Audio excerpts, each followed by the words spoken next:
As Operation Unicorn continues in the wake of the Queen's death, King Charles III, Princess Anne, Prince Andrew and Prince Edward have gathered together to conduct the vigil of the princes around their mother, Her Majesty the Queen's coffin in St.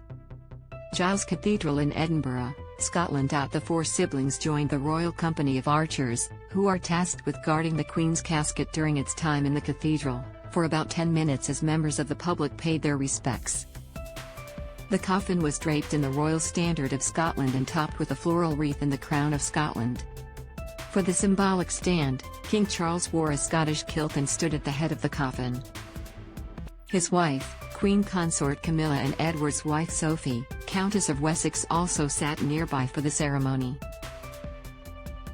Making royal history, Princess Anne became the first female royal to join the vigil. The ritual has only been performed twice before, for King George V in 1936, and the Queen's mother in 2022. This is the second time that King Charles and Princes Andrew and Edward have taken part in the vigil, having guarded the Queen Mother's coffin 20 years ago. On Sunday, the Queen's coffin was driven from Balmoral, her place of death, to the Palace of Holyrood House, where she will be laid to rest in the throne room. As the Royal Regiment of Scotland carried the oak coffin into the Queen's official Scottish residence, Princess Anne, 72, watched on and paid tribute to her dearly departed mother in the sweetest way.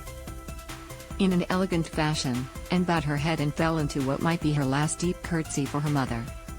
The gesture was made even more poignant by the fact it mirrored exactly how Queen Elizabeth II greeted Princess Diana's coffin during her funeral in 1997, where she bowed her head as a sign of respect. There to comfort Anne was another one of the Queen's closest confidants, Sophie, Countess of Wessex, who is married to the late monarch's youngest son, Prince Edward.